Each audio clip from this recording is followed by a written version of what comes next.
ជំរាបសួរបងប្អូនទាំងអស់គ្នាថ្ងៃនេះខ្ញុំនឹងបង្ហាញពីរបៀបធ្វើដំឡូងឆឹង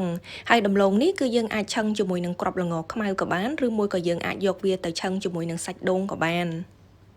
ចំពោះវិធីធ្វើវិញគឺមានពីរបែបខ្ញុំនឹងបង្ហាញនៅក្នុងវីដេអូនេះដែរអញ្ចឹងមុននឹងយើងចាប់ផ្ដើមសូមបងប្អូនទាំងអស់គ្នាជួយ like និង share វីដេអូនេះឲ្យបានច្រើនផងហើយកុំភ្លេច subscribe នៅក្នុង YouTube Channel របស់ខ្ញុំដើម្បីទទួលបាននៅវីដេអូផ្សេងៗទៀត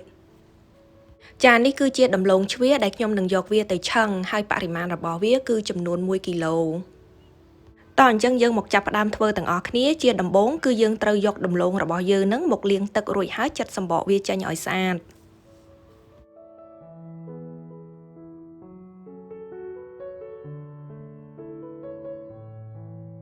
បន្ទាប់មកទៀតបងប្អូនទាំងអស់គ្នាអាចកាត់វាទៅតាមទំហំនៃការចូលចិត្តរៀងៗខ្លួនបាន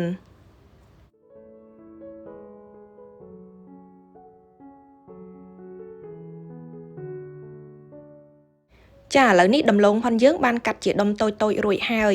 បន្ទាប់មកទៀតគឺយើងត្រូវយកដំឡូងនេះទៅដាក់ត្រាំនៅក្នុងទឹកកំបោររយៈពេលកន្លះម៉ោងនៅពេលដែលយើងចាក់ទឹកកំបោរចូលទៅក្នុងទឹករបស់យើងហើយគឺយើងត្រូវកូរវាឲ្យសព្វសិនចាំយើងចាក់ដំឡូងផងយើងចូលទៅ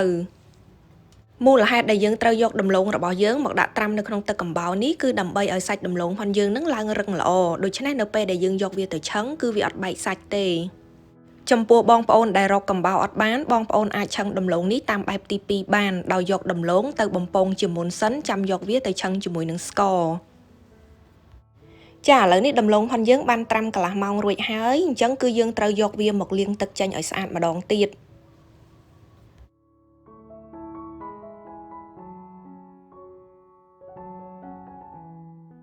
ចានេះគឺជាគ្រឿងផ្សំដែលយើងត្រូវយកមកធ្វើដំឡូងឆឹងមានដូចជាដំឡូងជ្វាចំនួន1គីឡូស្ករត្នោតចំនួន150ក្រាមអំបិល1ស្លាបព្រាកាហ្វេខ្ទិះដូង200មីលីលីត្រហើយនិងសាច់ដូងដែលយើងកោសរួចដល់ពេលដែលយើងត្រូវយកដំឡូងរបស់យើងមកឆឹងហើយជាដំបូងហ្នឹងគឺយើងត្រូវចាក់ខ្ទិះដូងរបស់យើងនឹងចូលទៅរួចហើយគឺយើងត្រូវកូរខ្ទិះដូងនោះឲ្យវាឡើងពុះបន្តិចសិនបន្ទាប់មកទៀតគឺយើងត្រូវចាក់ស្ករត្នោតរបស់យើងចូលទៅដែររួចហើយត្រូវកូរស្ករត្នោតនោះឲ្យវារលាយល្អនៅក្នុងទឹកខ្ទិះដូងនោះ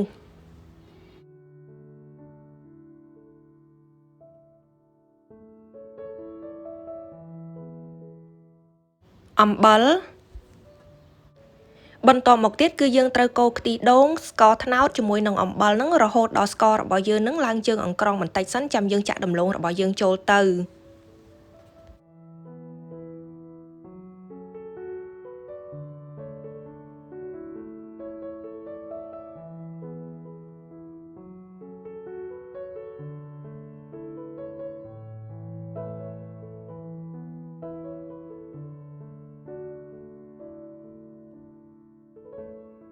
យើងត្រូវកូរដំឡូងរបស់យើងជាមួយនឹងស្ករហ្នឹងរហូតដល់វាដាច់ទឹក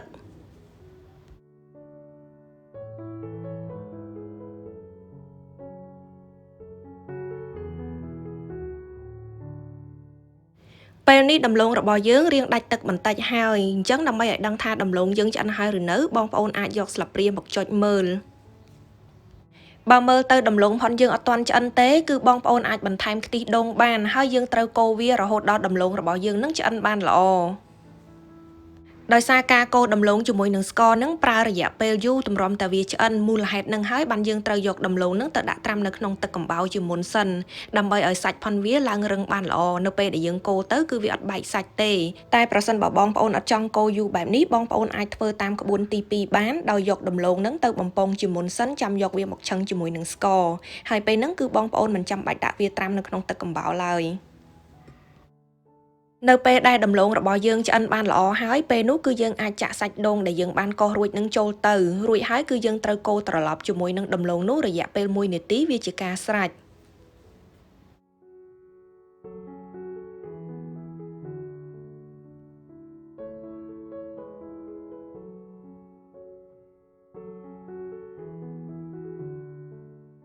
ចាវិធីក្នុងការឆឹងដំឡូងគឺមានតែប៉ុណ្្នឹងឯងអញ្ចឹងក៏សូមអរគុណចំពោះការមើលវីដេអូមួយនេះហើយចាំជួបគ្នានៅក្នុងវីដេអូបន្តទៀតជម្រាបលា